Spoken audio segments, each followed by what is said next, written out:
Hello, RGL. Hello, everybody.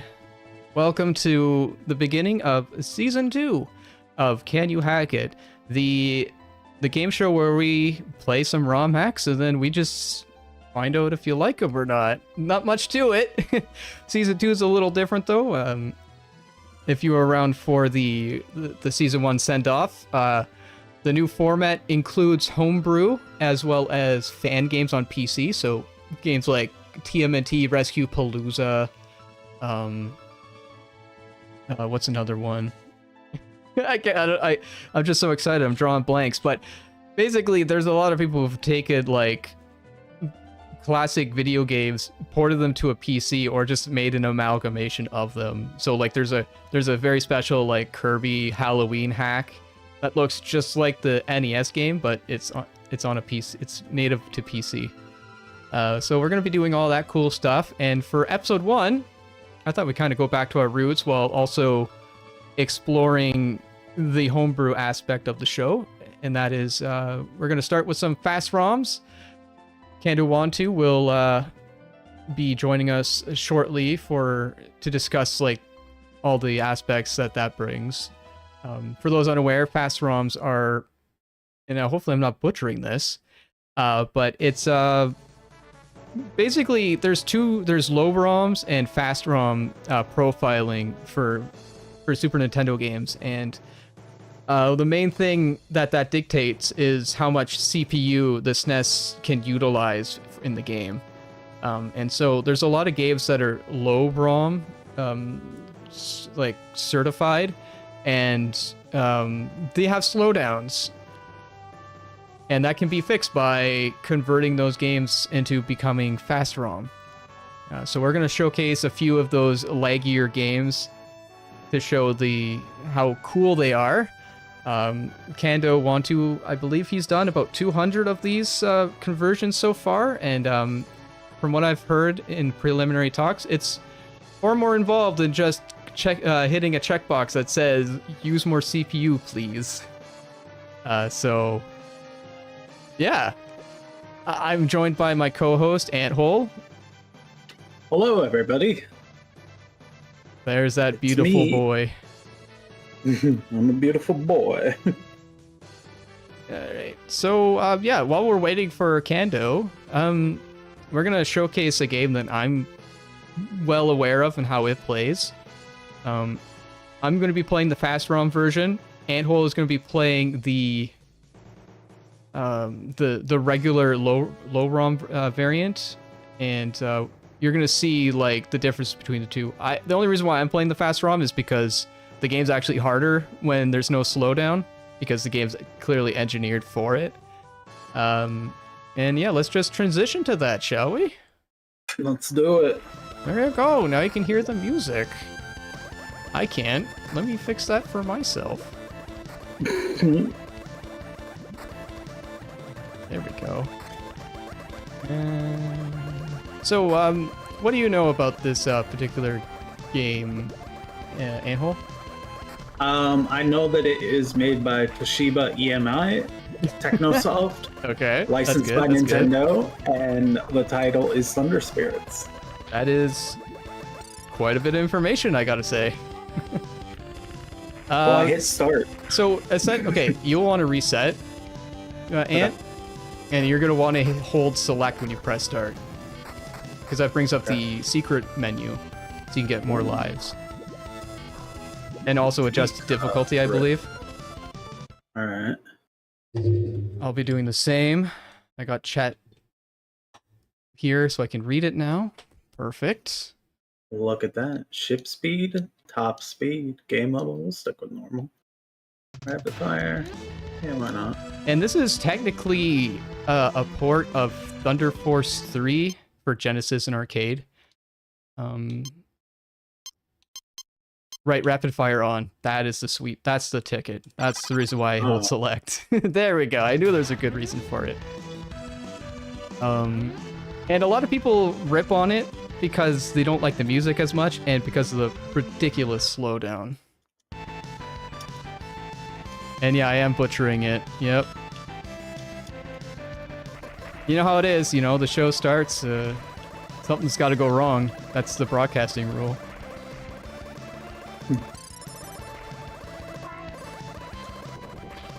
So the main difference I see in the FastRom version of this game is while you don't really see a lot of slowdown, during those typical slowdown periods, it just kind of judder a bit, but it's still completely fluid. Well, not completely fluid, because again, it's juddering, but like it's imperceivable compared to like the way it can crawl right after Ant does that dude. Like once that dude gets into the vines there, you'll really start to feel it chug. Oh yeah, it's chugging. Yeah, I love the music though. It's just it's yeah. Wow, I'm doing really poorly.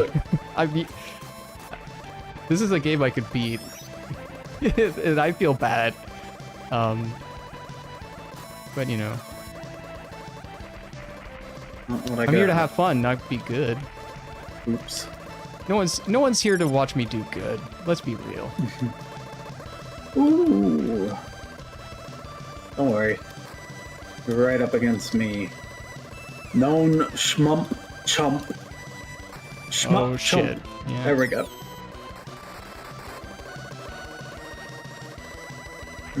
This is great though, because I can use this as an opportunity to share that we will be holding Shmuptember again this year. Oh heck. I play shmups. A little insider knowledge for you viewers here today. Crap. You know what that means? If you know how to play a shmup, or you can join us if you just like watching shmups. You could join us. We're not a cult, I swear. Join us. Join us. What the hell? I'm trying to remember my buttons again. There we go. Oh my god. Are we shaming Kando now? I approve. Alright. Only use 2 continues on the first stage, no big deal. Yeah, no, pretty good. This one area, this one level, it has a very famous play time where it like speeds up, like just like the screen goes maybe 3 to 4 times the speed it usually goes, but there's so much stuff on the screen that it chugs anyway, and so you get this weird like G-force style inertia. And I think that's one of the reasons why I love this game so much. It's just I like jank, and this is a jank port. But it's just it gets pretty smooth with the FastRom.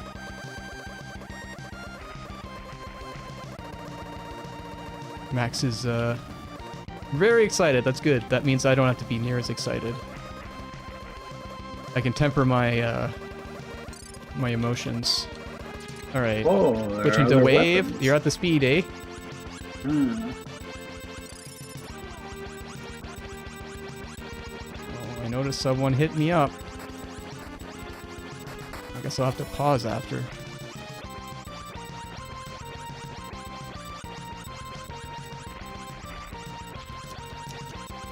Oh, pretty nifty little shmup. Mm.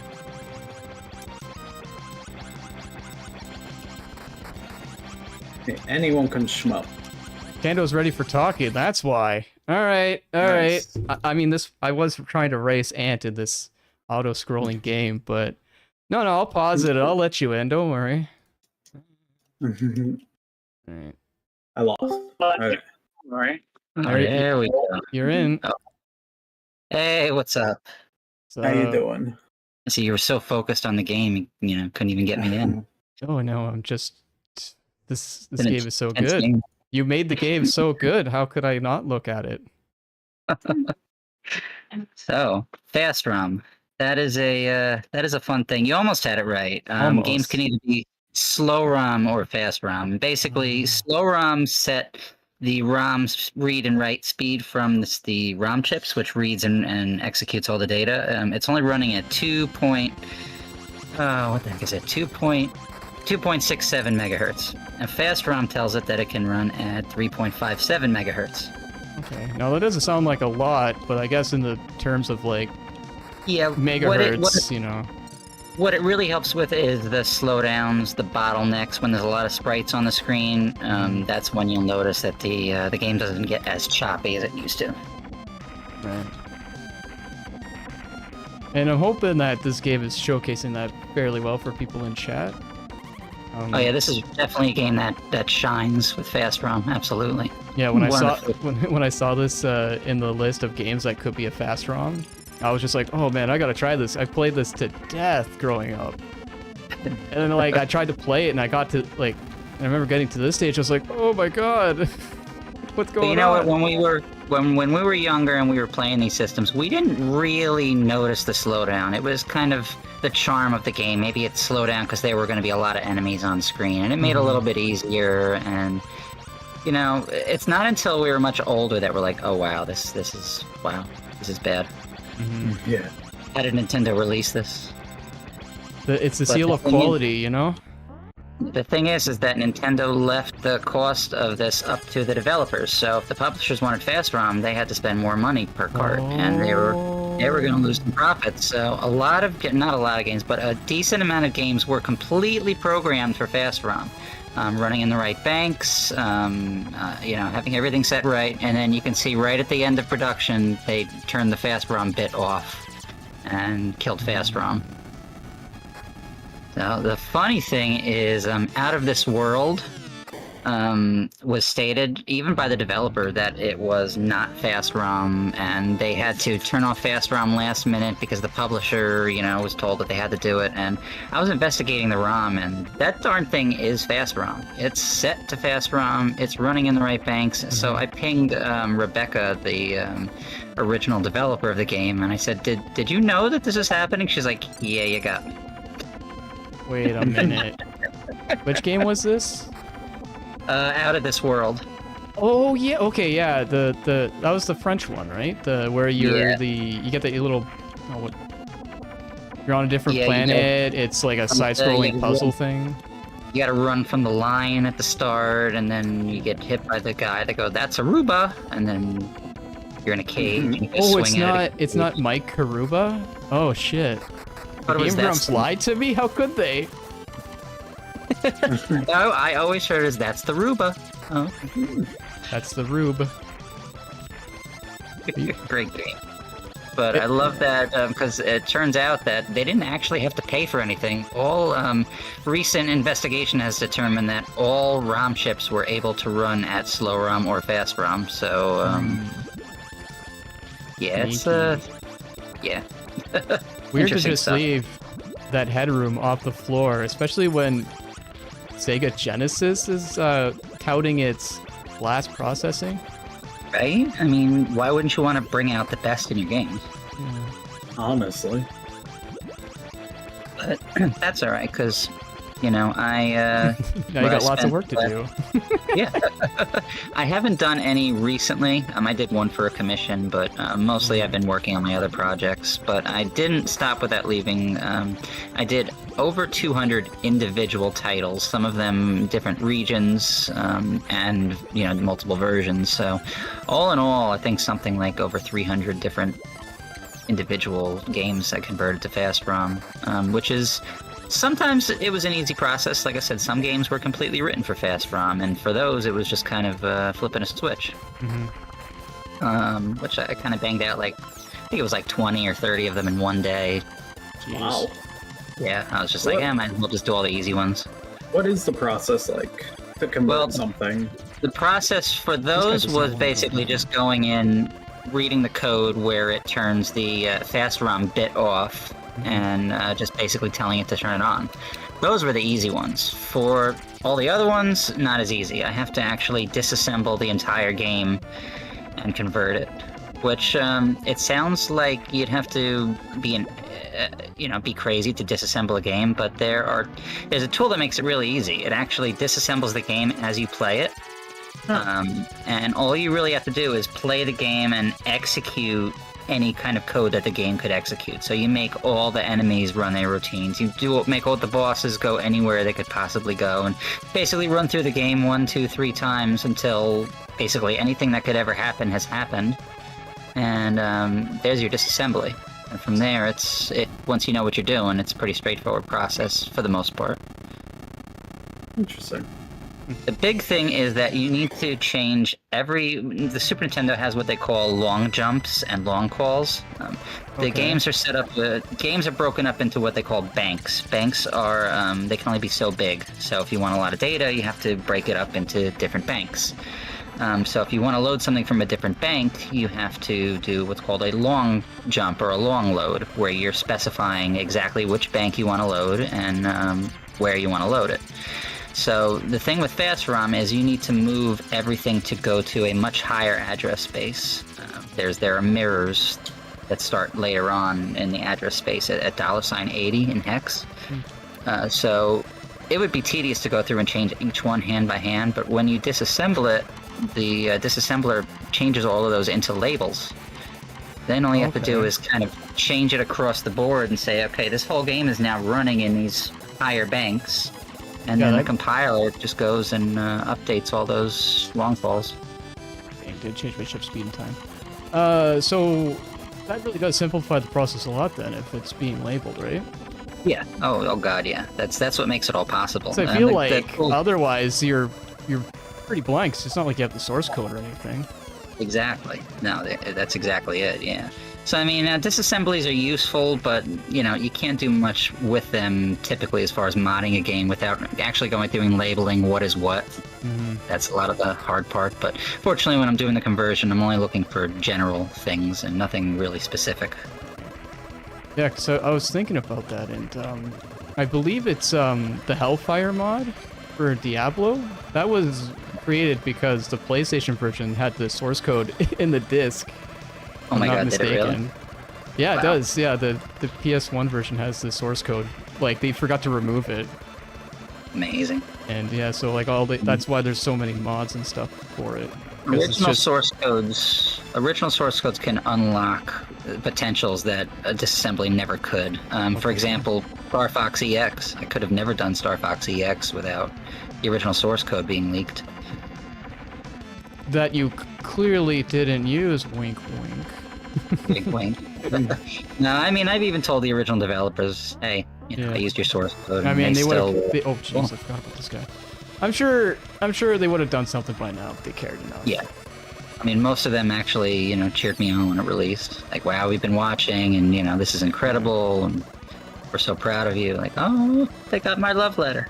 Yeah, for those were, like, in regards to Nintendo, there's a lot of passionate people there who works on those games. It's the higher ups in the litigation department that's really, acting like Godzilla on everybody. Yeah.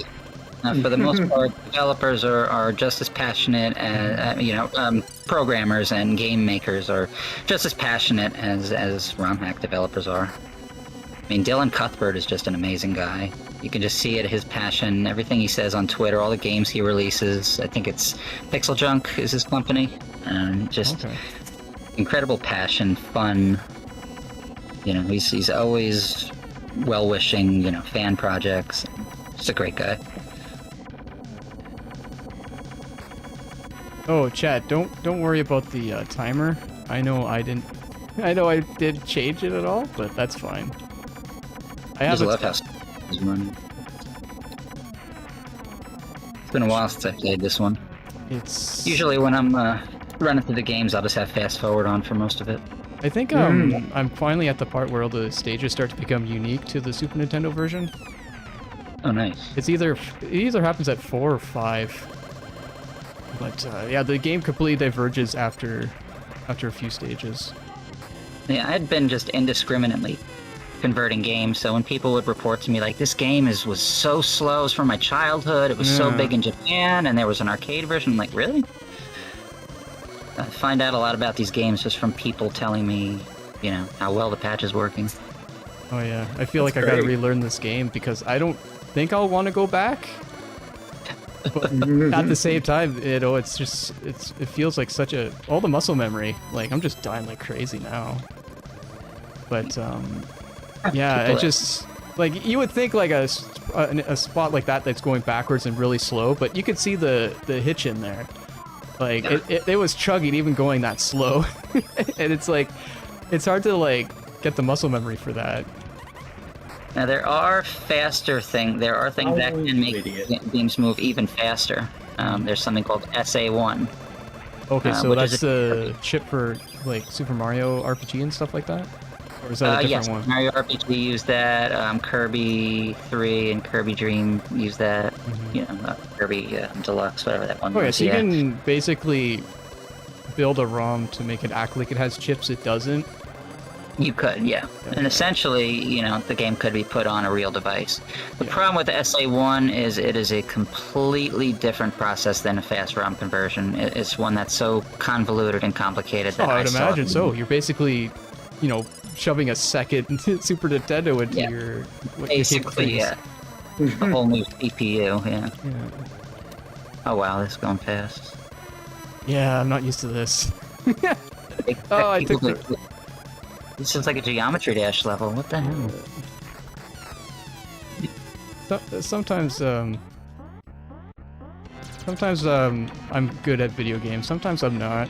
I've been both so far today, and I appreciate that. Here's the Gradius wannabe. I just need that incredibly small one, but I don't know if I want to sacrifice my back attack. There we go. That's a problem. See this laser here? The problem is like it's going up and down. Oh, okay. So I'm reading in the chat from Nello Peddi was talking about the Diallo decompilation, and they're saying it didn't include the source code, but it included a sim file. Now, that's useful in a different way. What that is basically just a list of labels that says, okay, player hit points is stored here, this routine is stored here, this thing is... It's just basically a list of where everything is stored. So by then creating your own disassembly with no labels or anything, you can then use that sim file to figure out where everything is. Okay, so it's more like... Okay, I get it now. You got all the information. God dang it. There we go. That's rough. I think it's 8 stages this game. Gosh. Well, I'm glad I was corrected. I'm glad you caught it. Yeah, that was to Nello Peddi in the stream chat. Nello Peddi. Thank you for that. Yeah. That was something I read, I saw, or no, I didn't read it. I saw a video on it on YouTube years ago, and so, of course I get some of the information wrong. But, I think that's hysterical. That's, it's quite a leak to leave. Yeah, there's weird things in the early days that happened, and it's not like adjacent to what we're technically talking about, but if you've ever looked into the Crash Bandicoot PS1 game, Buddy who made that basically just accessed areas he wasn't supposed to, like the software library that he was given. He was like, I can't do what I want on here, and so like he starts chipping away at like the RAM that's being used for the BIOS and stuff, and he brings the CD speed much higher than it's supposed to be. And technically, he should have been able to break a lot of PS1s when he made that game, but yeah, when he got caught, the guy who was like looking at the game just said, "Let's just not tell anyone."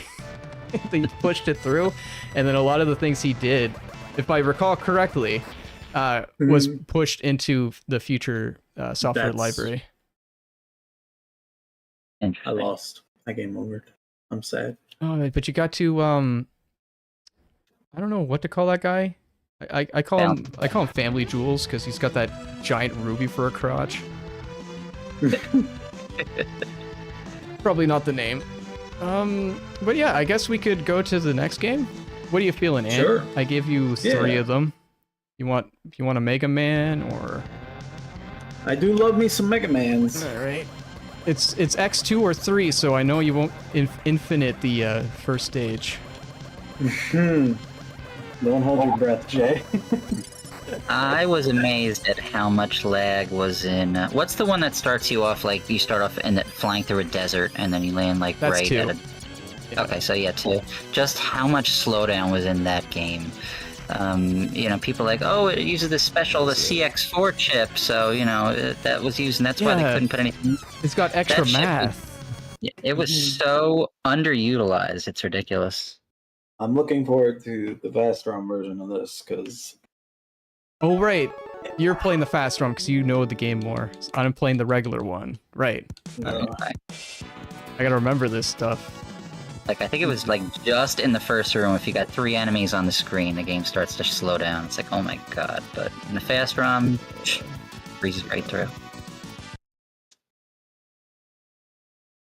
Gradius 3, oh man, Kane. Yeah, I don't know anybody who actually enjoys Gradius 3 with the SA1 mod, because without the slowdowns, the game is freaking Honestly, yeah. Like, I'm not very good at Gradius, but like, I tried that SA1 thing, and yeah, no, the game is clearly not designed to be played anything but with that slowdown, and there's a lot of like those pitfalls where like those like little gaps in the walls and stuff that you're supposed to squeak by in, but or the enemy placements are designed so that you can maneuver them, but like when it's that fast, it's just like eat shit, bud, you know? It's almost like they took advantage of the slowdown. Yeah, almost. But why would they do that? Just I know the speedrun is all about lag management, so that's interesting that you know changing that. In Star Fox, that's literally, besides, you know, one cycling or one shotting bosses, in Star Fox, the speedrun community has to hug the wall to reduce lag, because the less objects you have on screen, the less lag you're gonna get. Wow.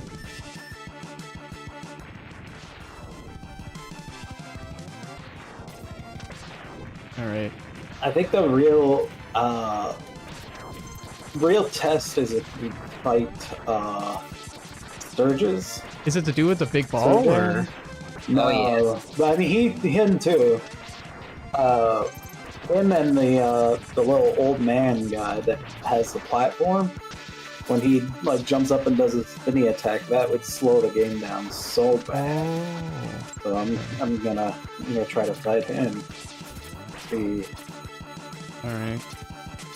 I don't know how to I think this is the initiate first that. game I converted to. Ooh, that when I was climbing that up, I felt it chug a bit. Oh yeah. I never noticed that until now. That's kind of mean. That's the way it works.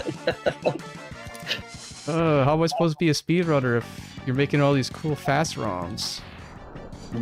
You gotta use the OG, you know? Speedrunners hate fast ROMs. They're like, oh, my muscle memory just doesn't work the same. I don't blame them. You gotta do like frame perfect stuff. Yep. Oh, the upset. Okay. Oh, calm down, Mr. Soccer Cleats. Mr. Soccer Cleats. Yeah, you know, the Greek football player. Philosopher Soccer Cleats. of footwear. Possible what Angel's trying to do here? Can't remember. I believe you can do no. that. It's just really tricky. Yeah. I think I saw Kong do that before. I know, I'm pretty sure I've done that. Back when I used to sort of speedrun this game. But it's been a minute. Let me shut Discord up. Alright. Who am I picking? You got Wheelgator. I don't feel like doing Butthole Crab. Sorry about the Discord things. I've shut that off. Oh, Alright. I'm not hearing them. Okay, good. Sorry to all of our listeners.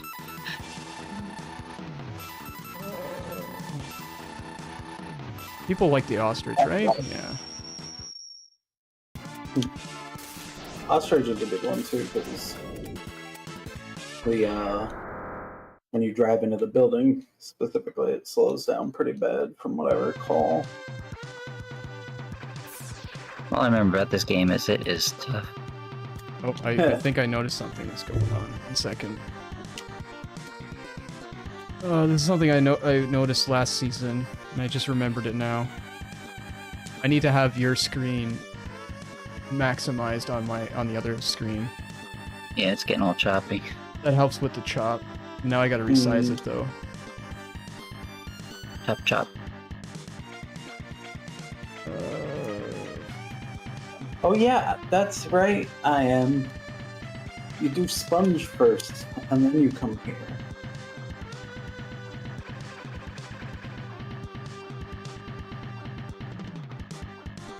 That's why I'm like, I know I've gotten this pretty early on. Oh, it's my least favorite boss. There we go. Now you Because look. boss sucks. Now you're nice and big too. Thank you. What my doctor says too. He says the nice part too.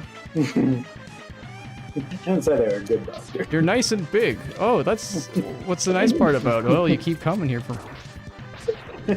You keeping my kids in college. Because of you, I got a yacht. Oh man. Yeah, I'm noticing all these like little mini like stutters and I'm just that I've never felt before. And it's purely because someone told me to look for them. I call it the FastRom. Did you know this is not FastRom effect? No, he got me.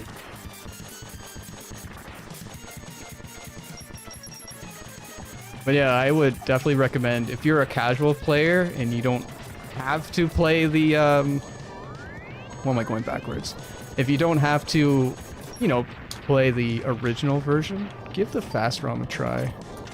I think it's got some quality of life baked into it, and you won't know any different as far as your muscle memory is concerned. And then when you're done, you can play my can-do mode hack. Basically, it lets you break the borders anywhere you want. You can go into the floor, past the walls that stop. Nothing stops anymore. Oh, shoot. Have fun. A little bit of boundary break going on there. Well, you know us at RGL, we're always pushing boundaries.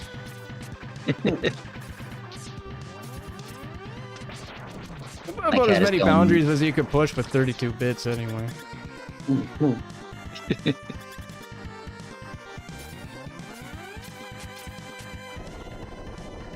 Speaking of boundaries, some of the games I had to sift through for that Wilford Brimley event yesterday, wowzers. The old days of the game of ROM hacking is kind of questionable.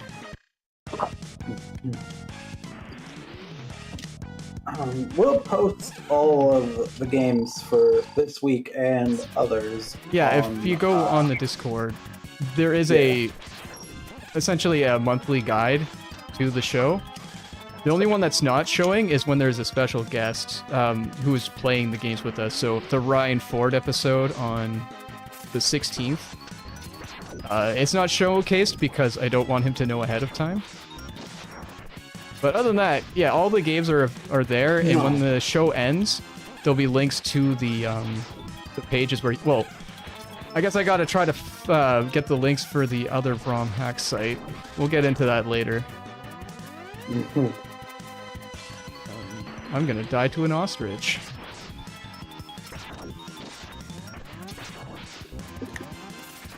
Oh, you jerk! Birds are jerks, chat. You wouldn't let me beat him up. Come on, I know you can get up there.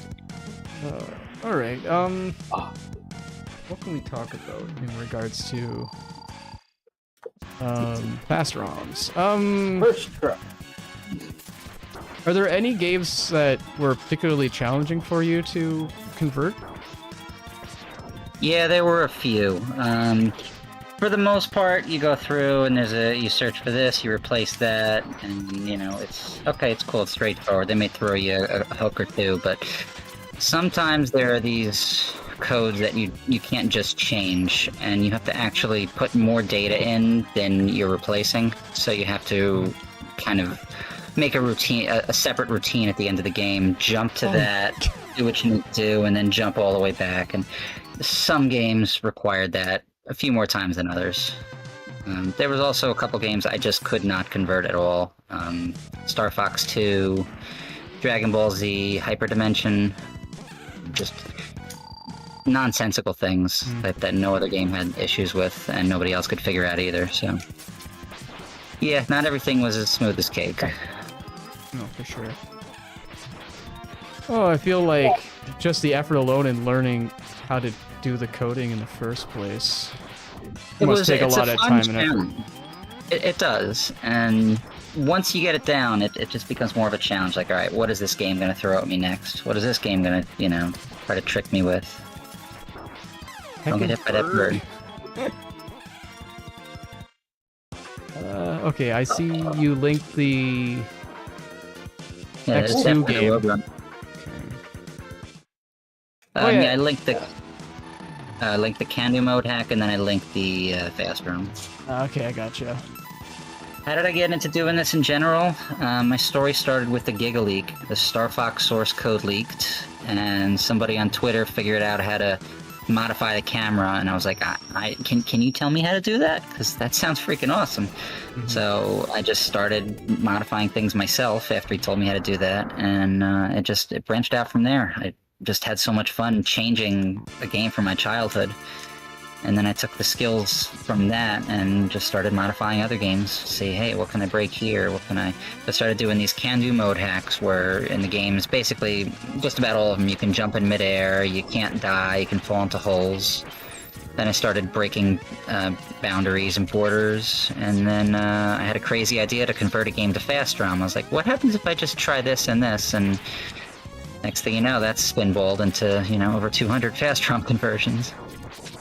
It's weird how little nothing becomes something. Yeah, being curious really helps a lot in these kind of situations. And you're never too old. I'm 39 years old. I started doing this hacking stuff when I was 36. Whoa, I thought I was old. I'm just joking. So you're never too old to just pick up 37? There you go. You still have a few more years before you're officially old, like I will be next month. Oh yeah, unless you ask anyone online, and my phones are literally turning to powder, and I'm getting escorted back into the home. Back in my day, we walked with our music. Okay. Back in my day, I was in the arcade playing Mortal Kombat 3 and turning into human smoke and blowing people's minds. Yeah. I remember when games cost $0.25. You only got 5 minutes, but it was $0.25. I remember you had to blow in the cartridge first. I remember when the news broke that blowing in your cartridge was bad for your cartridge, and there's like these two big factions that were growing out of that, like the no, it's good because I've done it all my life, and the what are you doing crowd, and there's maybe like 5 people cowering in a corner, like they abuse their poor things. It didn't even do anything. It was just the fact that the contacts were made like crap, and half the time you put it in, and and you're adding humidity to it. Water likes to corrode. It's not a super fast process, but you do it enough, and depending on where you live, I could see that being a problem. Yeah. Meanwhile, then there's the people who are like, it's like, don't use alcohol solvents. What are we doing these days? Just fucking ISOs for day, Apparently that's the good thing to do now. I mean, apparently you could just wash off a board as long as you dry it before applying power to it. But I wouldn't do that. No. I wouldn't feel safe with that, Yeah, no. My coworker at work does that with like PC motherboards, or we used to have old screen TV boards. Just wash the whole thing off and dry it under a heat lamp. Wow. That's a little too risky for my tastes. Oh, I knew a kid. His dad had I'm trying to remember what they're called. They're those things you can put jewelry and circuit boards and stuff in, and they like vibrate super hard to clean things. Oh, ultrasound cleaner. Yeah, those things, ultrasonic cleaner. And I remember he was like, "Oh, it's like my dad told me you can't submerge PC parts in water, so if we're gonna clean my copy of Zelda 2, we gotta put alcohol in it, and he just put like pure ISO in the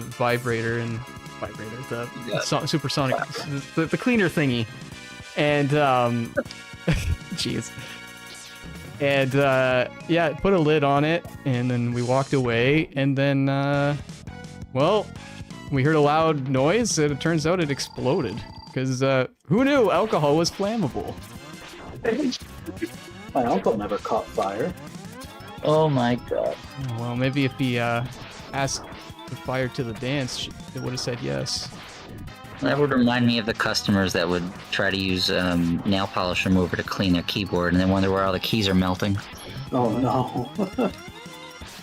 Of all things. That's... Like, yeah, nail polish remover eats plastic. Yeah. That's what it is. That's acetone. Everything nail polishes. It's not quite acid, but it sounds like it. Yeah, like it's not quite plastic, but close enough. Oh, you found the Surgy guy. It did. And this fight's a lot smoother for sure. Well done. Awesome. Sweet. He looks like Melchior from Chrono Trigger. Looking here, what's going on with my... Now we need Jay to find him so we can compare and contrast.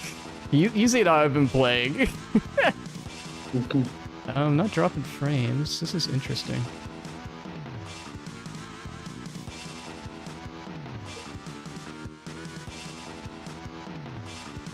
Seems to be okay now. Huh. Well, at least he barely does any damage to you. Yeah. You Alright, have I guess we got one more of these games to try before we go to Famidash, and I guess we'll during that time we'll address the elephant in the room about what happened last night in regards to retro, what's it called? I have a name, Jay. ROMhacking.net. Yeah. What game do you... Oh, wait, yeah. Which one do you want? Magical Poppin' or X3? Let's do Poppin'. Do Poppin'? Yeah. What did we agree on with that one? You gotta remember who's playing which version. You'll notice a difference. I'm doing the FastRom for Poppin'. Got it. As soon as you cast your special beam, you'll notice the difference.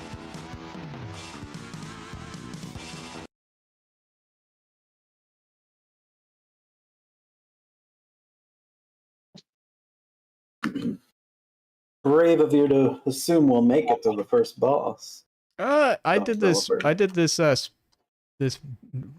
dry for an event, and I beat it in about 40 minutes, I think. Fun little game. Yeah. Why is it frozen? Is it frozen for you? There. Magic sword. I might have to restart your No. It's just on this screen. I don't know why it locked up there for me. We'll just restart. Somebody asked if Magic Sword was any better with FastRom. Yeah, there's a pretty significant improvement in Magic Sword. Oh. back in that video. We got yells about that. Okay, who's pinging? One of the other ones that had huge improvement was Soul Blazer. So much so that the randomizer community started using the FastRom, all their randomizers. Oh, really? Right. Yeah. And one of the guys, I think it was Razor Valor was his name, constantly telling me, like, oh yeah, this part, we used to slow down so much at this final boss, and here, he's like, no slowdown. Oh, that's great. Whew. I haven't played games moments on like controller in a bit. My thumb's hurting. This game is pretty fun. I'll tell everyone that. This is a game to play. There's an English translation. If you want the dopey, slow version. It almost looks like it could have been a homebrew. I mean, it's just... Yeah, it is reminding me of that homebrew game. What's it called? It's like Dotty Flower or something? I think that's what it's called. Yeah. Definitely seen at least one or two homebrews that, you know, similar. Yeah, this is a super cute game.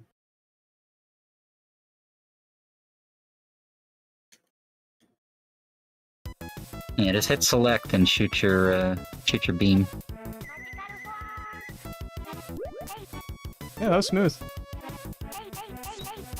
That slowdown is so bad.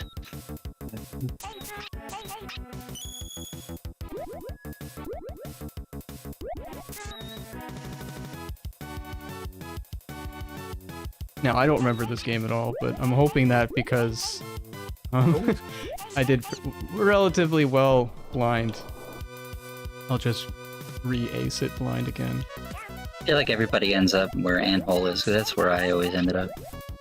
But I'm pretty sure there's a different way you can go to. I think I go to left, right? Is that it? No. I'm not there yet. Okay. Okay, you're the same spot. Oh god. Oh god, it's really smooth. Yeah. It's okay, there we go.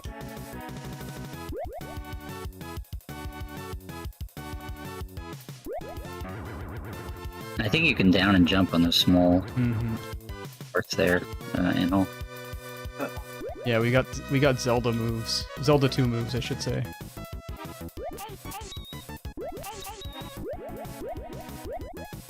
Pretty sure there's hidden walls in some areas.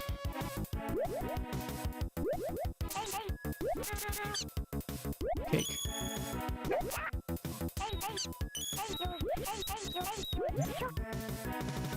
Why did I go down here? Right, this is why. This is an example of a game where there are definitely improvements, but there are more improvements to be had. Something like SA1 would make it perfect. But, you know, I have FastRom noticed is- some chugging, but it's not near as bad. Yeah, FastRom's not perfect, but it's an easier, sometimes, you know, almost free upgrade.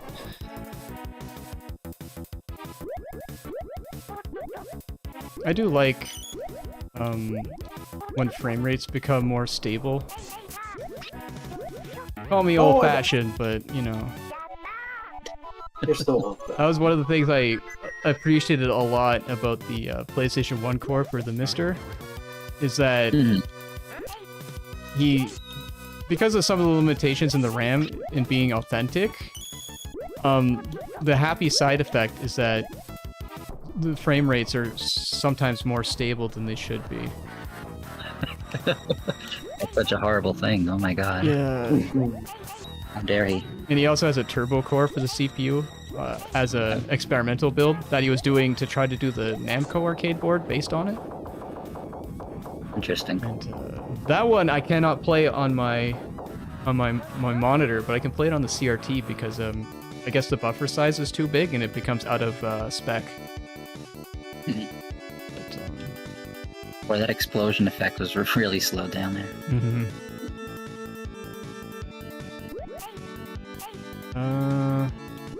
Which game is that? Infinite Mystery?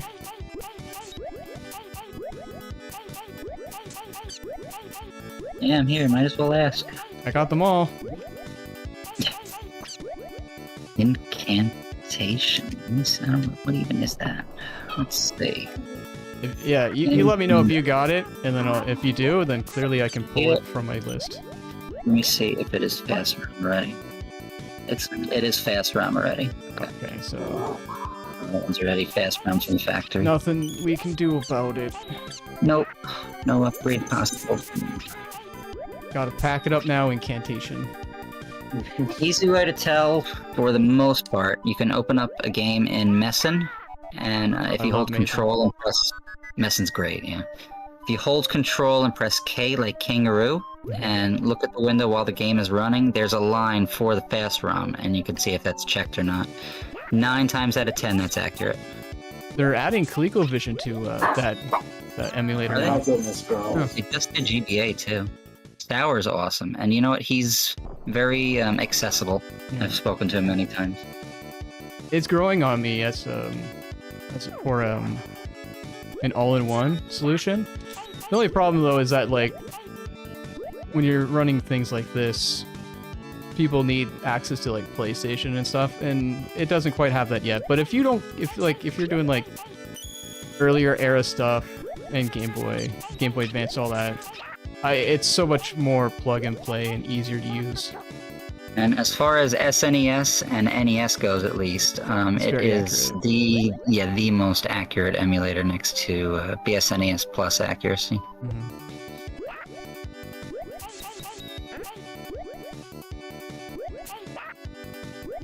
But the one of the best parts about Messin is the debugger. It makes it so easy to modify and track things and just basically, figure out problems so much faster than you could without a debugger like that. I mean, most debuggers you can pause and you can go through one code, what they call it, one line of code at a time. With Messin, you can actually go backwards one line of code at a time. Unheard of. Wow. Yeah, I think what somebody told me is it actually saves a bunch of states, and when you go back a frame, it loads the nearest state and actually runs up to the frame you just went back to. Oh. It's just crazy, yeah.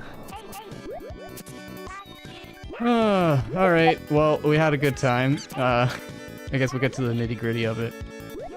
So as people are aware, ROMhacking.net has unfortunately had to change how it runs itself now. I believe it's more or less closed, but still kind of available as read-only. But that might not last for too long. It has fortunately, and from what I've heard, after much contention and fighting, it has been all of its data basically, like in regards to the ROM hacks themselves, are archived now. Yes.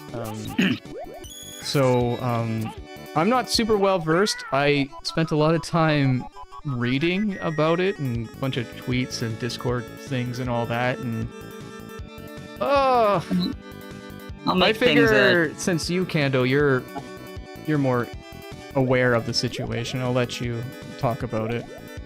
Yeah, I'm sure some people will say I'm impartial, because I do have history with ROMhacking.net, and they weren't good to me, and they weren't good to a lot of people, and people were upset, and that's understandable, but we all knew we needed ROMhacking.net. It's the only way to get a ROM hack up and spread it to the masses quickly. I mean, you can upload a new hack and get hundreds of downloads in, an hour. Mm-hmm. It was just, you can reach people that you normally never could, and it just sucks that they're down now, so... The main story is the owner's been letting the site rot for a long time. He refuses to update anything while also not letting anybody else update anything. Also not getting involved in any affairs with the site, only working on the quote-unquote back end.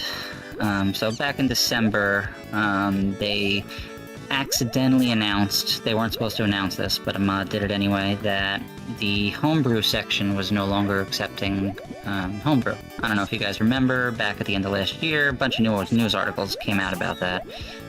And basically that they were not allowing homebrews anymore, and people freaked out.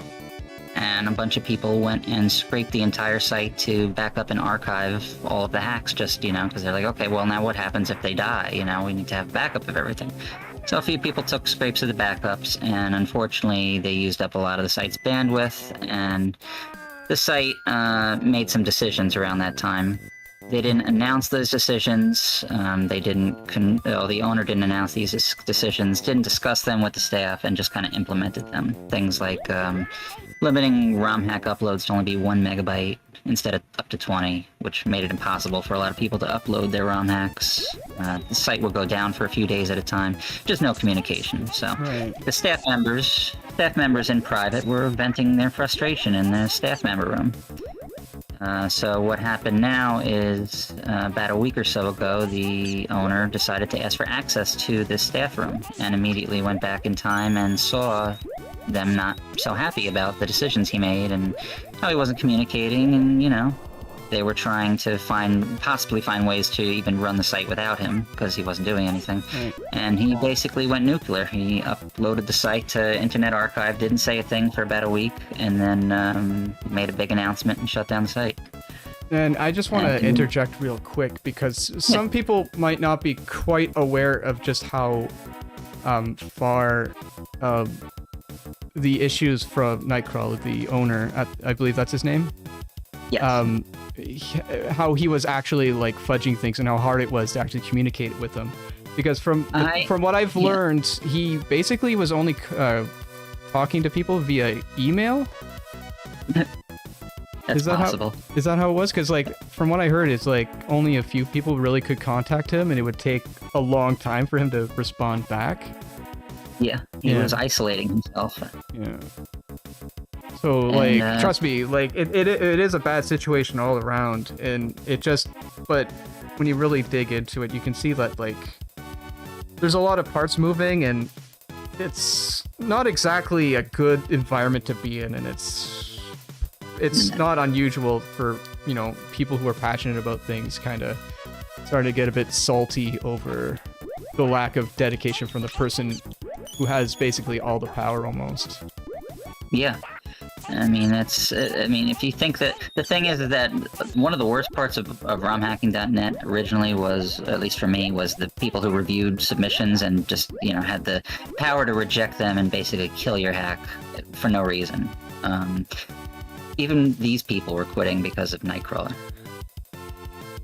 So it's like, all right, if you think these people are dead, you know that the rock goes all the way down.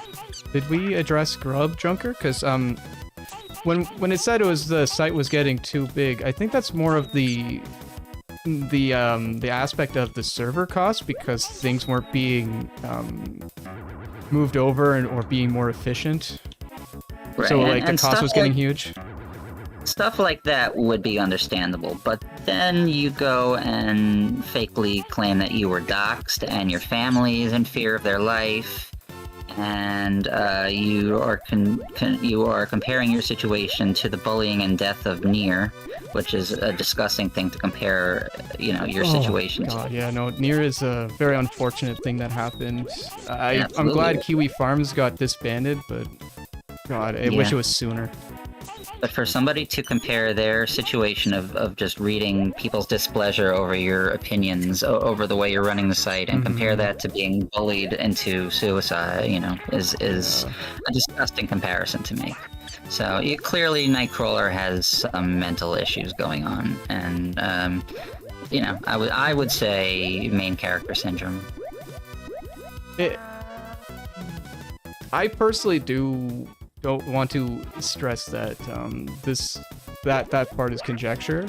It's not like... Of course, that's my opinion. Yeah, it's... How do I put this? It's likely that as a passion project, it's something that hasn't been really touched in a while. Nightcrawler could be not very well versed in current technology, or just in how like the online community runs in general.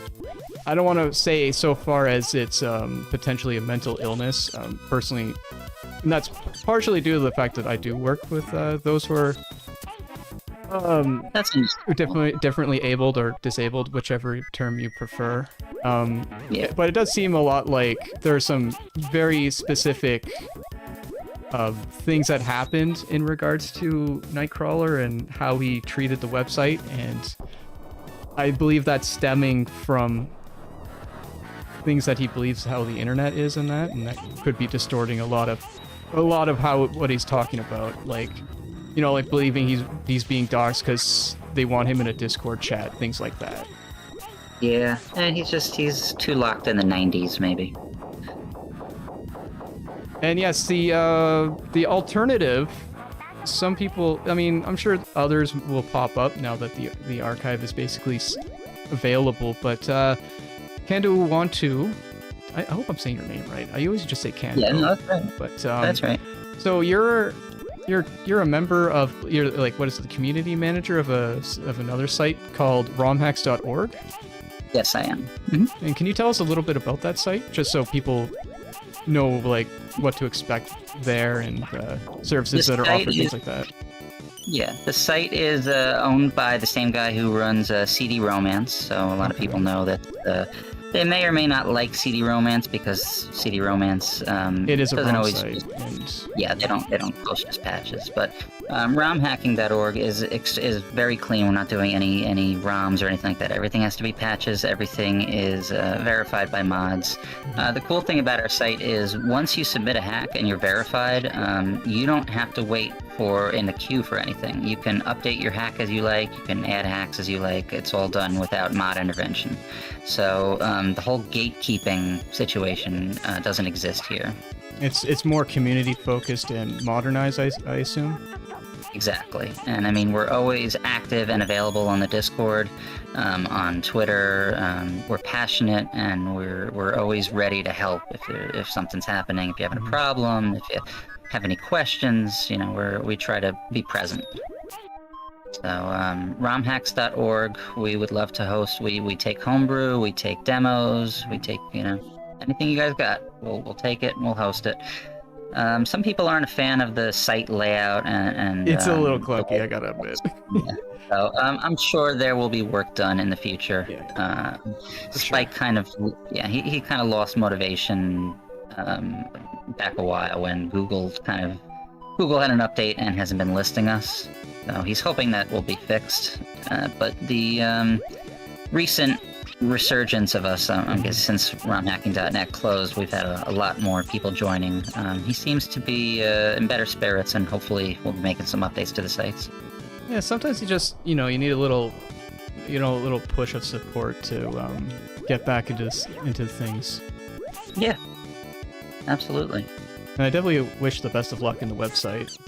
I appreciate it. As I've told you back when Season 1 was wrapping up, that was going to be the exclusive place to find ROM hacks, because there's supposed to be homebrew as well, and that was going to make Season 2 a lot easier to do. Yeah. Now, unfortunately, we're going to be the only place to get new hacks. Well, I did hear that Zophar, from Zophar's Domain, the original Zophar, yeah, he has been discussing... Oh, he tweeted that he had a discussion with some of the old Zophar Domain guys, and something may be happening with them as well, which would be cool.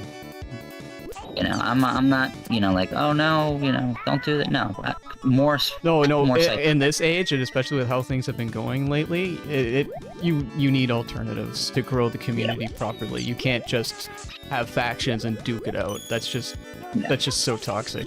You can't. We're not looking to be competition. We provide our own services in our own way, and we have our own qualities that you can choose to use us or not. So, and I will definitely be posting alternatives as they show up, just in case there are people who really aren't interested in the design of the site or any other aspect. Yeah, at the end of the day, I'm just happy there's still places to get ROM hacks right now. That's the important part. And hopefully, we're all knocking on wood, Internet Archive stays up.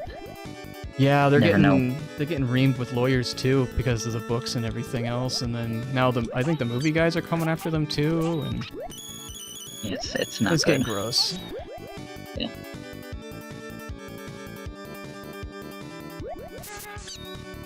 Yeah, if you want to grab the entirety of the romhacking.net archive, it doesn't have profiles or any actual sensitive information. It's literally just basically all the patches and stuff. You can do that. It'll be really slow because it's the Internet Archive, but you can do it.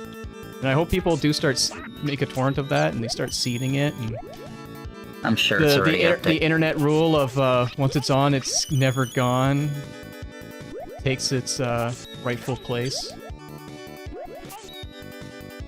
That is extremely true. But let's see, we got about 40 minutes. I think we can take a little break here, get some water, stretch our little, or maybe larger legs, and set up for Famidash. I really want to showcase some homebrew. I'm chomping at the bit. But do you have the skill for it? No. I definitely don't. I played the Impossible game on PS3. I'm not good. Well, the good thing is you can hit select and turn on the debug mode, and then you can't die, so you gotta fall back. Yeah. Alright, yeah, we're gonna go then. We'll be back. Yeah, we'll be back.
Hey, welcome back. Uh-oh. Did I just... Uh-oh. I heard an echo. I heard an echo too. I think it's gone though? Yeah, it's gone. Okay, interesting. Well, yeah, we're back. It's not a dinosaur tale. I don't know how often I'm going to say that joke, but... yeah, you're stuck with it for now. I gotta turn the music off on my end, because I'm listening to F-Zero at the moment. There we go.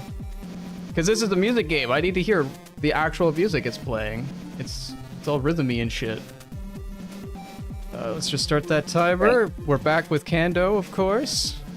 Hey, He's partly responsible for what we're about to do. happy to torture you. Oh, did it just say welcome to Famidash? Actually, it says Geometry Dash. Oh. Original That idea, sounds do not steal. There is the Geometry Dash is a game for That's right. it originally came out on mobile, eventually came out on Steam, and it's been out for like 10 years. It's probably one of the most downloaded mobile games out there. The Discord server has over 10 million people, I think, at this point. Over a million people, whatever. Anyway, Geometry Dash, when 2.2 came out with a new level, and at a certain point, you hit a slowdown part, and it goes Geometry Dash. And so we took that clip, and now you get to hear it every time you start the game. So Geometry Dash is a very simple game for those of you who don't know. It is a one-button press game. Right now, you can see that OJ is the cube. The cube can just jump. You can buffer jump by holding down the button, so as soon as you hit the ground, you'll jump again. Or you can tap it once to just quickly jump. But there are 8 different modes that the game can transform you into. Manhole found the first secret one- seizure level. Yeah. you put on disco mode, platformer mode, and invisible mode. Nice job. You might want to reset your game. But yeah, I am the cube. If I die in the game, I die in real life. Shout out Yeah, to the you 2 tried people who retro knew that mode, reference. Try retro mode, Anhole. Turn off invisible mode, turn off blind mode. Don't let me turn them off. It won't? Oh, go into your settings then. Go back. Go to the next settings, which should be below it. It's Flappy Bird. No, hit B and go to the right twice. In there, and go down to the bottom, hold A and press start. This is why I don't play around with things, chat. People are watching. Yeah, where it says wipe save. Now go back to that, and you want to wipe the save. Go down to wipe save, A and start, Okay. and then go back. Okay. Hit B now. Now we're good. So, Yeah. Now you should be able to go into the fun settings and turn on retro mode. just retro mode? Yeah. Okay. But isn't this an NES game? Isn't it already retro?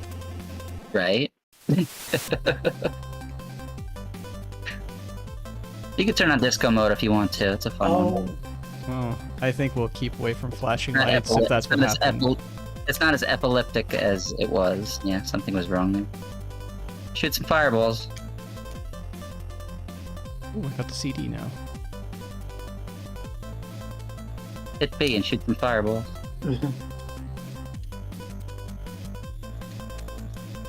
Oh, Alright, it's a little bit harder with Mario mode, I'll give it that. oh, is that what retro is? Your Mario? Oh, neat, I see it now. I was like, how are you gonna make it more retro than these pixels? But, alright, I see what you're doing.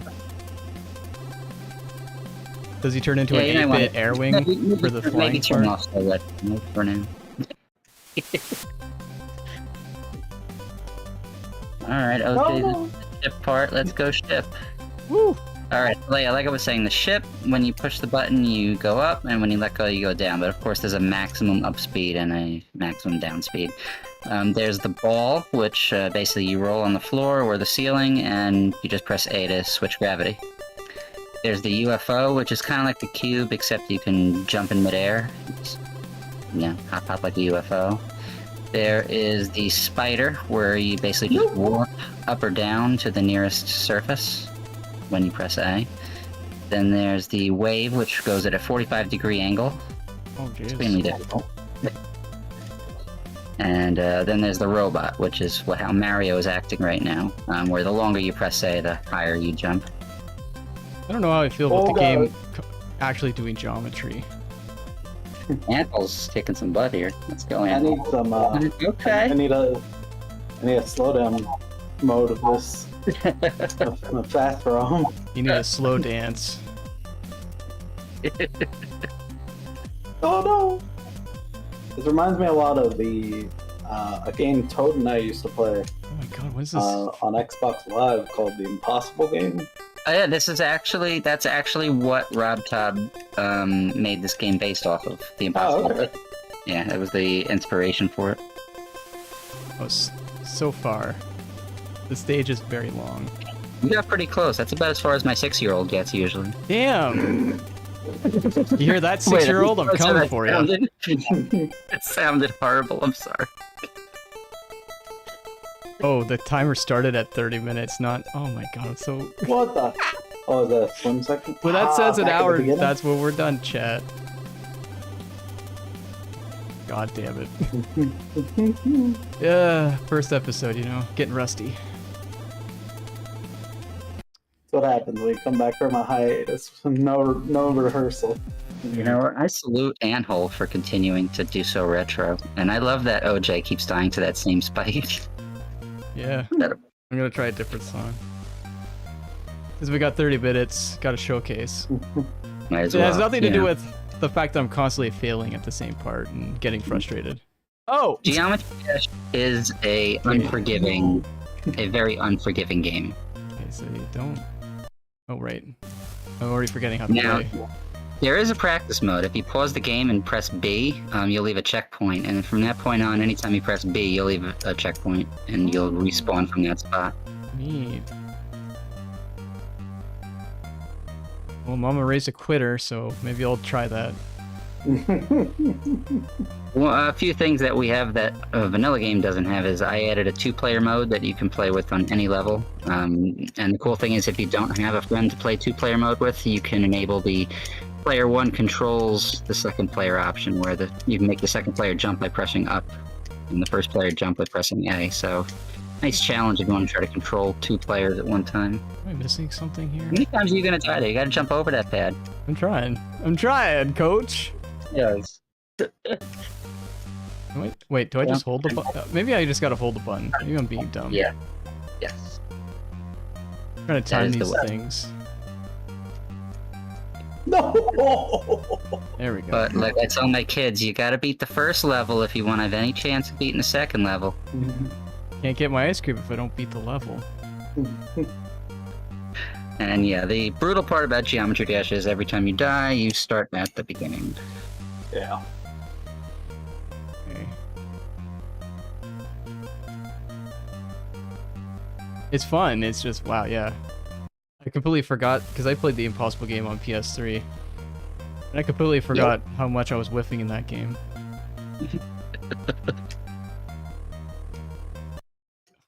I'm decent Press the at this button, you game. dingus! Oh my god. Okay. All my musician friends are gonna be laughing at me for not being able to figure out proper tempo.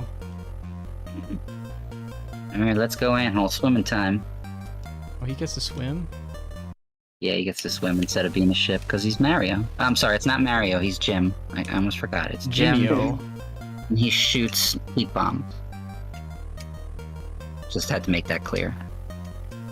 He's a French plumber. I'm sorry, he's a French electrician. No, I jumped too hard. Oops. Some Not people bad. ask what his brother's name is. He has no brother. His Is brother it? died. He had a heart attack. Oh, not from the war? Got it. Yeah.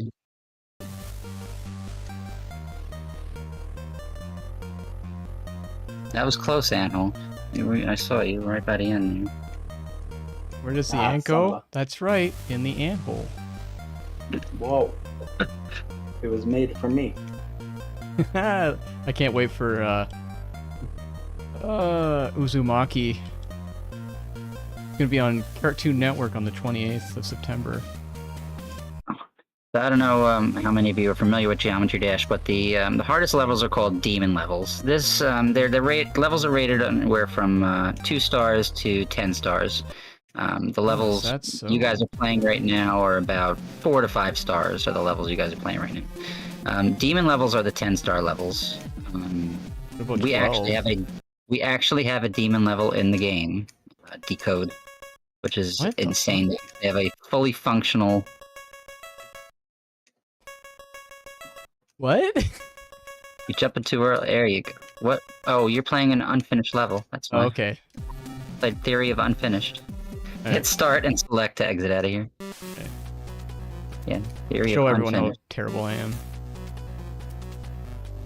There we go, Clutterfunk. The first level to introduce the mini trigger, which shrinks you. Oh, I think I know what I got. Come on, Anhole. Come on, Anhole. You got this. Oh, not like that. Oh, yeah, I think this is over. Oh, what are you doing? Wait. Oh, did Ant almost beat the level? He almost beat the level. He got up to the last swim part, but I don't think he realized he was running. Yeah, I didn't realize it was swim part. Dang. Well, then I gotta go back. I gotta teach him a lesson. Trying to upstage me on my own show. Even though he's clearly a part of the show. If you beat this level, I'm gonna brag to you, to my 6-year-old, so much. Dang. Wait, that's not really that great of a thing, is it? I appreciate it, though. He loves Famidash more than Geometry Dash, just because he's like, because you add all these cool things. You can not die, and you added the gym, and you added the disco mode. I added a couple of cheats just for him too. He's like, "Can you make one where you can like jump in midair?" I was like, "Of course." So you just pause the game, hold down, and press A 9 times or something like that, and then you can jump in midair. And then he wanted another one where the icon changes every frame. I was like, all right, so there's another one. OJ, let's go. Oh. You gave me praise, my kryptonite. Oh no! You call me a failure next time. I beat it. I'm watching the stream, so it's a little delayed.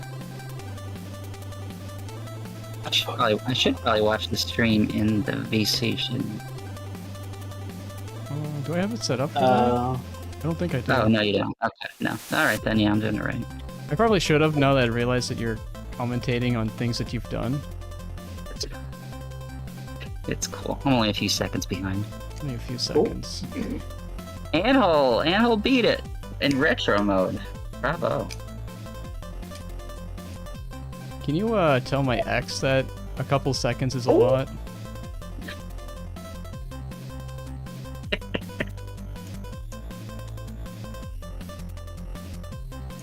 So there's a guy on my Discord that verified just about every level with So Retro mode. I think there's maybe one level that can't be beaten, and I think that's the demon level.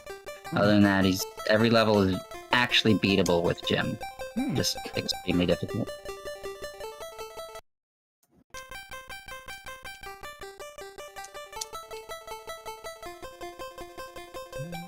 One second, let me see if I can catch up on chat. The ant is in the hole. Oh, you know the funny thing is when you start the game, remember how you heard Geometry Dash?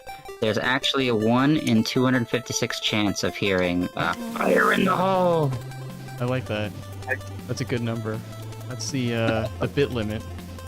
Yeah, so if you actually get it, you know your luck was pretty damn good. What? Poor Jim. Just a few days from retirement. Oh, the Oh yeah, an the N juice plus. got me. We had one day, because a lot of times when developing the game, our collision system would break here or there, because we're constantly adding things or tweaking things. And one day, they had an issue where Jim was just dying in the middle of the air at one point, and Hope like, the guy who's doing the collision said, "What happened?" And he went, "Oh, Jim got heart attack." Oh, too many double downs. Too many mushroom Swiss burgers. For some reason, it was just so funny to me. I did not. Man, those triple yellow pads are brutal with retro mode. That was my fault. There you go. You can buffer your jump in retro mode.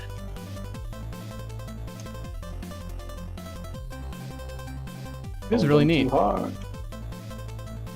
It was a lot of fun. Yeah, I mean, you know, it encourages you to keep trying because every time you play, you get a little bit further, you get a little bit better. Every death is, you know, something you learn not to do again. Let's not die like this again. When I'm playing the original game, you know, I swear I would die at a spot 15, 20 times until you learn, okay, we don't want to die here again. Why didn't I hold the button? Oof. Daddy Anhole's beating me in front of everyone. The coins are always optional, but they are satisfying. Oh, those are coins? I thought they were CDs. Yeah. First stage took me 22 attempts. This one, I'm already at 17, and I haven't beaten the first section. Well, again, you're playing, you know, with the odds against you there with so retro mode. I thought you were just gonna like show it off, but you're actually trying to beat these levels in this. Even some of the better Geometry Dash players can't do it like this. Mm-hmm.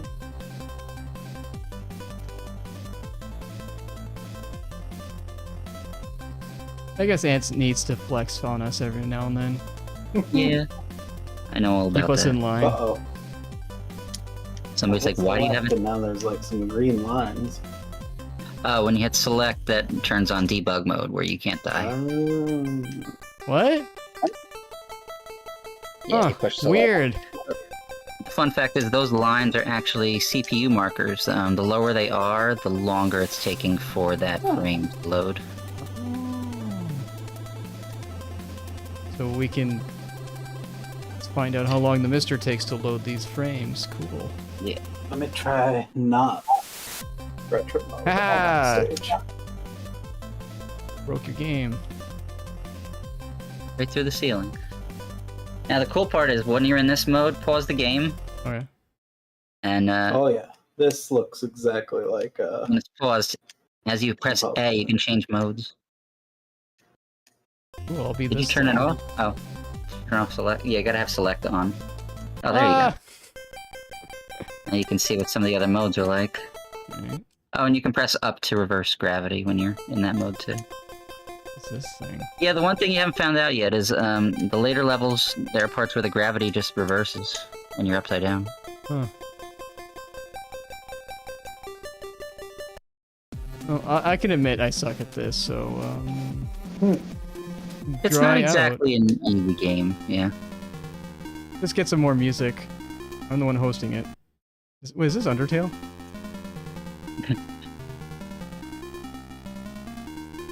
No, it is not Undertale.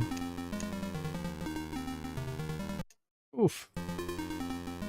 Yeah, I'm pretty proud of how all the music came out. Our music people killed it. Yeah, it's definitely a pop so far. yeah, the music's great. And they're all covers of the original track, so people familiar with the game, it's like, oh, wow. That's really The cool then buffer. that you could do it with... Is this like a standard cart kind of thing, or are you emulating Yeah, it's special just- chips? Just an MMC3. It might be using an MMC3 clone, but yeah, we'll be able to... We're going to be running a Kickstarter. Probably going to start it sometime in September, October. So Sure. you'll be able to actually buy a card if you want. We'll need to link that at some point. Yeah, for sure.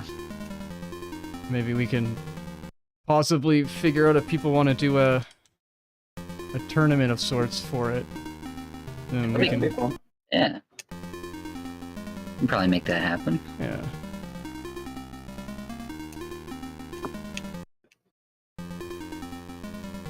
I won't be joining because you know, I'll let better players shine. Oh my god. All right, lucky number 13. Let's go.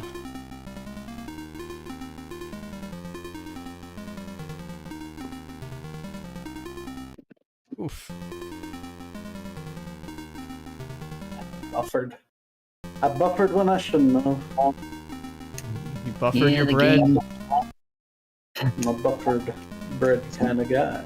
Pretty unforgiving game. I'd like to see you guys try Jumper. Jumper, what's that? It's a level. Oh, this okay. Found it. It's got that. Oh, what's that face from? Is it like an early Newgrounds face? Where it had the weird smiley face and it was like all ragey. I don't think so. We tried to base them off Rob Top's, off Geometry Dash's one, so I don't know what he based his off of. Who knows what Tom Fulp's up to these days? Or way back then. Oh, it's like it's kind of like how do you remember Film Cow, the Charlie the Unicorn guy? Yeah. So he makes a lot of like relatively tame and progressive cartoons, but his early days was like real shock value kind of stuff, like Mr. Happy Face, which was literally just this giant happy face that stabbed a family after coming out of its TV. And Oh my god, I didn't know that was the same guy. yeah, it's the same guy. He did Mr. Happy Face. Fucking crazy. But yeah, he did that and did a couple other weird things. One of his I considered it underappreciated classic is Hit It With a Car, which was a live action thing where he literally just had this old ass K car, and the whole premise was that he was trying to be a successful TV star by hitting things with his car. And it was just like this weird meta thing where it was incredibly stupid but getting more elaborate in all the wrong ways. God damn it. Anhole, why don't you try out Jumper? Try out what? Jumper. It's a level a little further I up. think it's level 7. You hit start and then select, you can exit out of it. I keep hitting that button. That butt button. Wow. Alright. The butt. The butt button. Whoa, boy. Geometry Dash. I feel like I'm that guy at the bar who keeps hitting the jukebox. Hey! You can't think about what you gotta do next. You gotta just do it. Yeah, you gotta feel Gotta it. do it. But wait until you hit the upside down part. That's the part I want to see how you guys handle. When you see a yellow orb, you have to push a button to use it. Just so you know. Oh yeah, like the jumping thing? Mid-jump Yeah. or whatever, yeah. Okay. Yeah, like those yellow pads as Anhole just passed. You gotta push A to activate them.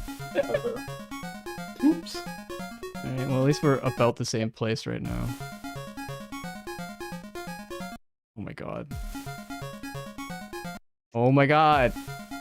OJ's got those fat fingers. You know what? I'm turning on my CRT. See if that changes things. My dad works at Nintendo. That's the problem. Let this thing warm up. It might not sound as good because I'm looking at another screen, but... Oh, wow! It's showing up as purple, but it's clearly blue. Alright. Yeah, don't you know there is no NES palette? I mean, my capture card is showing purple. Oh no, actually it's probably my other monitor. It's interpreting blue as purple. Interesting. Yeah, that's weird because like it's supposed to be for artists, but I think it's too warm. Oh my god. Oh god! I was Yeah, it did go upside not down. expecting that. We both went upside down at the same time. No, that's gonna throw me off. Full punch. And the cool thing is, like, each level kind of progressively teaches you different techniques. And, you know, Oh, over God. time you start to get it. I never think to look up because I'm always staring at that square.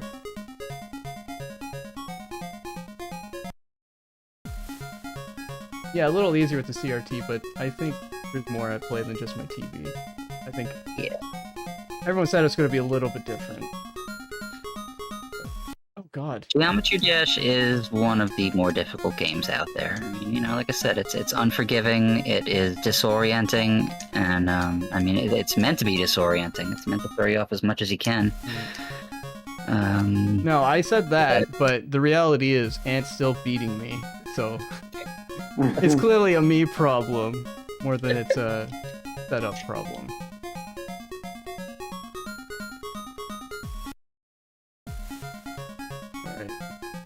Yeah, things start to get a little bit crazier as you get further on. I mean, they have blue orbs that will flip your gravity as soon as you touch them. You have teleport portals that'll just teleport you to a completely different spot. You have speed portals that'll speed up or slow down the gameplay. You have dual portals that'll split you into two, where you control both with the same button, and if either one dies, you die. That is so disorienting. I love it. It's right. It's like satisfyingly challenging. Just you know that when you finally beat it, it's gonna be so glorious. Right. And that's why I've been such a huge fan of Geometry Dash. For the longest time, I was like, we need to make this in the Nintendo. So first thing we tried, me and somebody else, we tried to turn Super Mario Brothers into Geometry Dash. We actually had a working demo with 2 levels. Give it the old decent, jump and dash treatment, eh? right? And, you know, it wasn't great, but it existed. It was something. But then I found this developer was making this for the Nintendo, and I immediately joined them. I was like, oh, I got to be involved in this. And then they disappeared for a few months, and I got tired of waiting, and I just, resurrected the project. And now the original developer's back too. Sorry. No. I was just gonna say, what was I gonna say? Right, it's on GitHub, so it's not. Yeah. It's not like you're. I think it's great that you were respectful and waiting. That's a camp that some people don't really care about because it's a free repository. I could do what I want with it. Yeah, like, exactly. Well, you could, but you could also just be nice about it. Yeah, the entire time we were respectful about them. We always talked well about them, that they were the original developer and they'll always be cherished. They're always welcome back and they'll always be getting credit. And when we do the Kickstarter, we'll have money put aside for them. Like, we always hoped that they would come back. And one day, all of a sudden on Reddit, I posted something and they commented on it like, this is absolutely incredible. And we're like, oh my god, they saw me, oh my god. So slowly they managed to get internet access again and come back. And now they're actively developing again. Oh, that's nice. Cool. So, good story, good ending. Oops.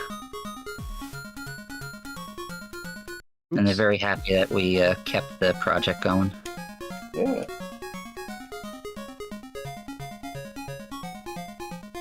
My original goal was just to, because they had released a demo, and I just wanted to, there was only one level, and I just wanted to unlock the other levels. Right. And that was the first thing I did, was like, oh, okay, yeah, figured out, I unlocked this one, here's a ROM with this game, here's a ROM with this level, here's a ROM with this level.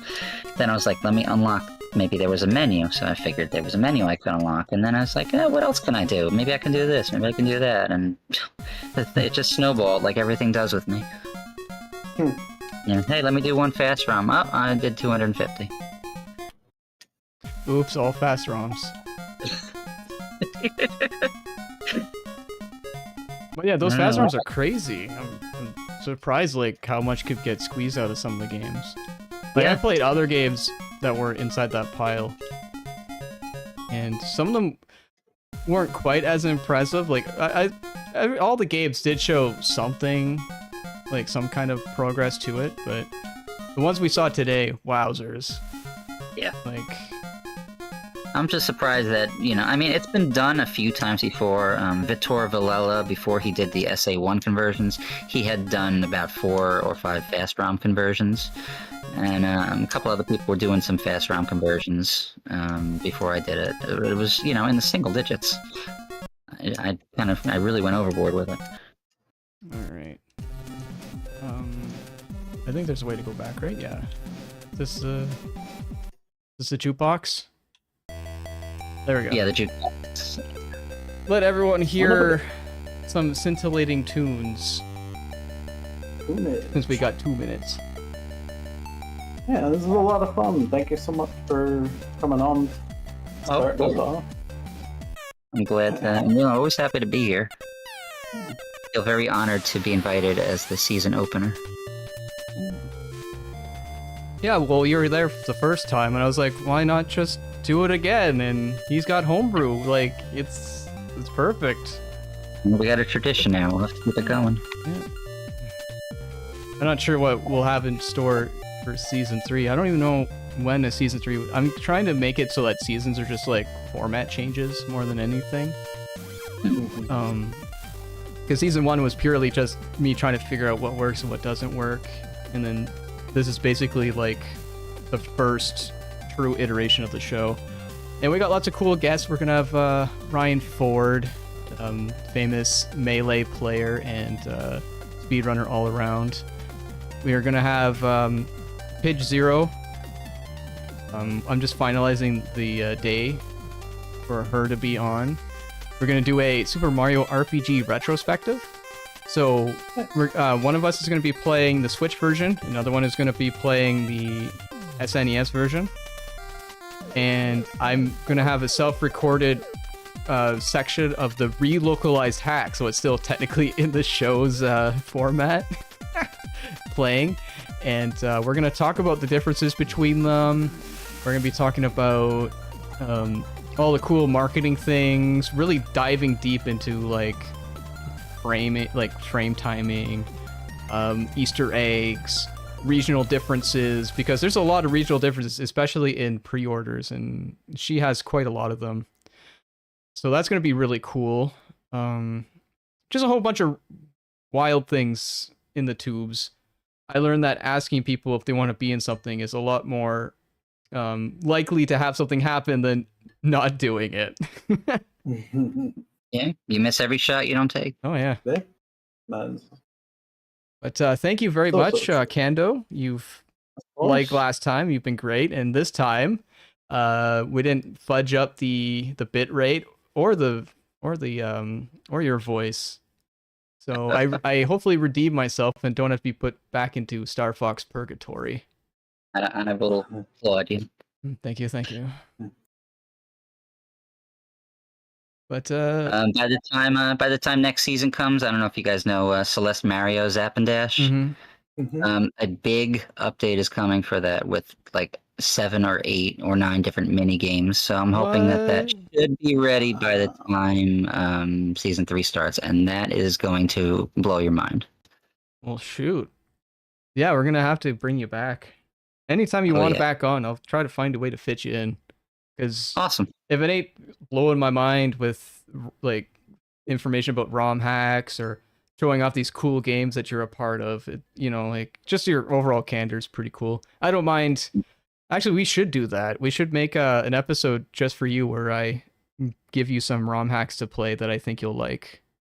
Oh, awesome. That sounds like a lot of fun. Yeah, we'll work on that, and I'll get back to everyone on information on that later, but well, we're pretty much done for the day, so I'm gonna go find us someone to raid. Ant, if you've got any last words, let us know.